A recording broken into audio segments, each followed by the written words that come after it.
Welcome viewers, Dr. JWAU, when Australian citizenship was no longer enough. Now, this occurred to me when Jewish leader David Ossip was confronted in his sitting of the Australian Royal Commission into Anti-Semitism and Social Cohesion. He was confronted by a certain council that started asking him in a way in which it seemed he was responsible for international affairs. Now, to me, that's completely undermined the national and domestic fundamental core issue that's trying to be resolved here, the duty of care of Australian Jewish people in Australia. And so it's led me to do a series of presentations, which I've done this morning on the 5th of the 8th, 2026, trying to bring some light to what this has done.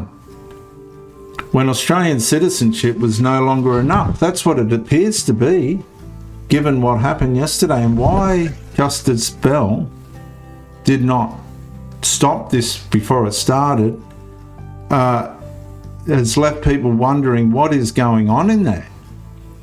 What does Australian citizenship actually protect if an immigrant remains publicly answerable for the politics of another nation? Citizenship has traditionally promised more than residence. It has promised a new civic beginning. Every citizenship ceremony quietly carries an expectation, not merely that a person has entered Australia, but that Australia has accepted them into a common civic identity. From that moment, the individual enters Australian society under Australian law.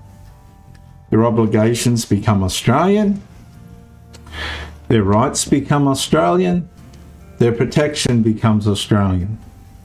And that's the constitutional promise citizenship appears to make. So my transcript asks whether that promise remains complete. Because yesterday in the Australian Royal Commission into Anti-Semitism and Social Cohesion, this principle seemed to completely collapse when Jewish leader David Ossip was confronted with questions which indirectly and in some way directly made him responsible for international affairs relative to war. If an established Australian citizen may still be publicly questioned because of the actions of the government of their country of origin, well, what constitutional transformation has citizenship actually achieved?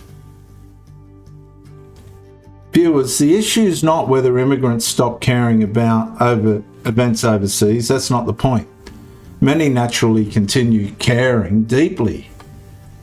The issue is different, and let me be very clear.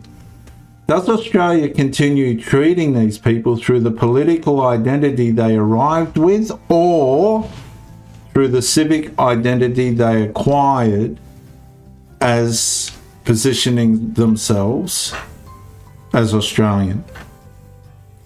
If inherited geopolitical identity survives as a public expectation, citizenship risks becoming conditional, as in what appeared to be the case yesterday at the Royal Commission on Anti-Semitism and Social Cohesion, when David Ossip was confronted with questions that quite frankly had absolutely nothing to do with the Jewish communities in Australia.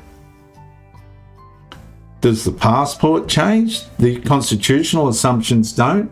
Some Australians are encountered simply as Australians.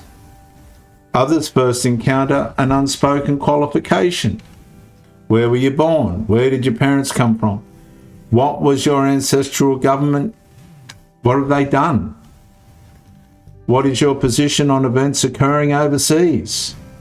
Those questions may appear reasonable in isolation, yet collectively they raise a larger constitutional concern. They suggest that some Australians carry a secondary layer of public responsibility not imposed upon others. It almost suggests that in some way they're working for another nation, within the nation of Australia. to bring it down, or to bring trouble upon themselves, which is totally contrary to the reason for the Australian Royal Commission into anti-Semitism and social cohesion. So the consequence extends far beyond one community, and this is the problem this has caused. If citizenship cannot establish a common civic identity independent of inherited geopolitical association, then equality before Australian institutions gradually becomes uneven, as we saw displayed on the 4th of the 8th, 2026, in the Australian Royal Commission, upon which David Ossip was confronted with. Perhaps this is the constitutional dilemma emerging beneath my transcript. Does Australian citizenship create one national civic identity for everyone, or does it merely coexist beside inherited political identities that continue influencing how Australians are publicly understood? Well, the answer reaches beyond immigration. It reaches into the meaning of Australia itself. Viewers, I could go on and on and on about this all day, but I'm going to close with this episode. Leave your comments if you find one of these episodes in the comment section. I'm Dr. JWAU. Bye for now.